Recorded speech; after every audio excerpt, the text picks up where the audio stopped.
కొండ మీద ప్రసంగాన్ని మనము ధ్యానం చేస్తూ ఉన్నాం. మత్తయి శుభవార్త 5వ అధ్యాయం నుంచి మనం ధ్యానం చేస్తూ ఉన్నాం. ఈరోజు మత్తయి శుభవార్త 7వ అధ్యాయం నుంచి మనము సువిశేషపట్నాన్ని ఆలకించబోతూ ఉన్నాం. ప్రభువు మనలను తీర్పు చేయకండి, అది నా పని, మీ పని కాదు అని ఒక ముఖ్యమైన సందేశాన్ని ప్రభు నీకు నాకు దయచేస్తూ, గురువిన్న మనస్తత్వాన్ని తీసివేయండి అని మరొక ముఖ్యమైన సందేశాన్ని ప్రభు మనకు దయచేస్తున్నాడు. అప్పుడు ఈనాటి మొదటి పట్టణం ప్రకారం అబ్రహాము వలె మనమందరము ఒక దీవెనగా ఉంటాం.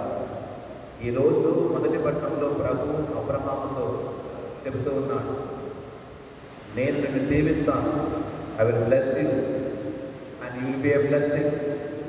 మనమందరము ప్రభుని చేత ఆశీర్వదించబడాలి, దీవించబడాలి. అదేవిధంగా మనము ఒక దీవెనగా, ఒక బ్లెస్సింగ్గా మన కుటుంబ సభ్యులకు, మన బంధుమిత్రాదులకు, మన సంఘస్థులకు, ఇక లోకములకు ఒక మంచి దీవెనగా, ఆశీర్వదకరంగా ఉండాలి. మనం ఆశపడుతున్నాం కదా. ఆ ఒక దీవెనగా ఉండాలి అంటే ఈనాటి సువిశేషపట్న ప్రకారం మనము ఇతరులను తీర్పు చేయకుండా, ఒకవేళ తీర్పు చేయాలి అని వారు తప్పు చేసినప్పుడు, ఒంటరిగా ఉన్నప్పుడు వ్యక్తిగతంగా వారిని ప్రేమతో సరిదిద్దాం, దయతో సరిదిద్దాం. అంతేకాని మనము ఎందుకు తీర్పు తీరుస్తాం ఒక వ్యక్తి పైన? ఆ వ్యక్తి పైన నాకు అయిష్టత ఉంది కాబట్టి, ఆ వ్యక్తి అంటే నాకు ఇష్టం లేదు కాబట్టి నేను తీర్పు తీరుస్తాను. అనేకసార్లు మనం చేసే పెద్ద తప్పు ఏంటి అంటే, వ్యక్తి యొక్క బాహ్యాన్ని చూసి మనము తీర్పు తీరుస్తాం. అందుకనే పునీత మదర్ తెరేసా అంటున్నారు, when you go on judging people, there is no time for you to love. మనం ప్రతి ఒక్కరిని తీర్పు తీర్చుకుంటూ పోతూ ఉంటే ప్రేమించడానికి, వారిని ప్రేమించడానికి సమయమే ఉండదు అంటున్నాం.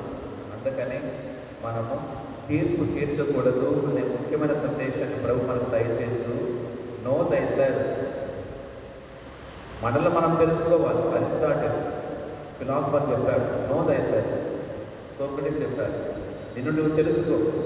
ఎప్పుడైతే నన్ను నేను తెలుసుకుంటానో అప్పుడు నాలాగా ఆ వ్యక్తి కూడా బలహీనులా, ఏదో ఒక పరిస్థితి కారణంగా ఆ తప్పు చేశారు అని అర్థం చేసుకుంటాం.